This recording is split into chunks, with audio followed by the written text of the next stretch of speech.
Hello, everybody, and welcome to Forever Red Devils. And unfortunately, a update that's about as old as time. Luke Shaw injured once again. Well, he's still injured, but has had an injury setback, which means that we will not see the left back this month, basically, which is an absolute disaster. And yet we kind of know, don't we? And it's just so brutal for a player who was so good when he can play and should have been the best left back in the world the last 4 or 5 years. Really, genuinely, I think he really had the capacity to do that before that injury.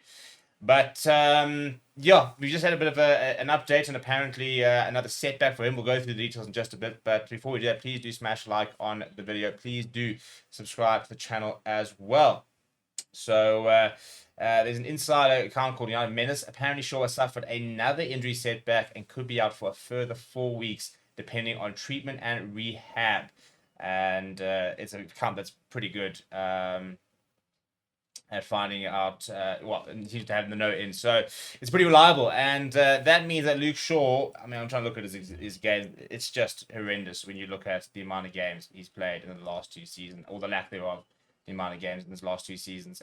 And the only good news, obviously, is that Patrick Dorgu has come in because Teo Malacia has officially left. So he's not exactly like added more players to the left back, but hopefully Patrick Dorgu will be more of an option for Ruben Amorim because he didn't really trust Malacia. He played a couple of times, didn't play particularly well, and it was quite clear already that Ruben Amorim wanted to replace him. So the biggest problem with this injury setback from Luke Shaw is it's come at the worst possible time, given the fact that Lisandro Martinez is set to be out for probably the rest of the season. Because if we had Luke Shaw coming back for this now time when Lisandro Martinez was injured, we could probably Luke Shaw at the left centre back and we'd be able to cope quite easily.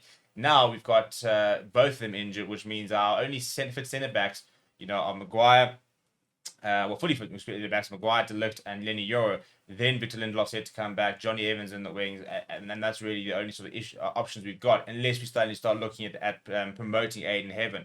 But let's have a look at what Luke Shaw's season's looked so far. First of all, to the 20th of October, he had a knee injury. At the same time, had a calf injury from the 11th of August to the 8th of November, and then he's been out with a muscle injury since December 3rd until the 31st of January. Supposedly, he was back in training and had missed a couple of games because of just building his fitness, but now it looks like he will be out for another month, which brings his total days to like 170 odd or something like that. I just don't understand. It's such an awkward situation because you can't terminate his contract. You can't. I mean, this is a guy whose body is physically broken because he put his body on the line for the club that he's going to serve. But when you think that he's bringing in £200,000 a week, Patrick Dorgu, by the way, is in £40,000 a week, which I think, by the way, is an absolutely phenomenal contract. That is more the contract we want to start seeing. And I think, that obviously he's got the ability to scale that up to 100, to 80, 100 very quickly if he plays well. But starting on that kind of low wages is huge because it means he needs to earn his high wages, not just giving these players who are coming on high, big wages, and then we can't offload them.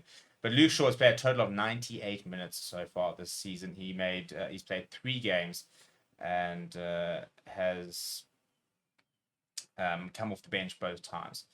So it's a bit of or 3 times I think it is. Bit of a disaster. The problem is the reality is United basically just can't consider him part of the squad. You can't ever plan around him. You can't look at him as somebody who is an option for you because you just can't bank on the fitness, unfortunately, and that's such a sad situation. And he's contract for another 2 further years to 2027. So my biggest worry is what happens to him afterwards. Obviously, I don't think we'll renew his contract unless he plays the next 2 seasons and plays a lot, and he'll probably have to take a wage cut as well. But 29 years old, if his country comes to an end at 31, are we going to see a retirement, for example? Could this be the end? Even now, for example, if he can't get back for the end of the season, misses the entire season, could that potentially be him saying, right, you know what, he just physically can't get his body back into shape and be able to, and full fitness to be able to play. So very, very sad situation. Not ideal for Ruben Amorim. He's got so much to deal with now. Now he has to worry about how he's going to sort of weigh up with that left centre back position and how he's going to try and get these players through the next sort of few months. But let me know what you think. What do you do with Luke Shaw in terms of, the contract coming up to in a couple of years' time, not being able to move him away, and if you were to play, where would you play him? Would you play him as left back or left centre back? What would the chat be? Let me know what you think down in the comments below. Smash the like on the video, subscribe to the channel as well, and we'll see you guys all soon.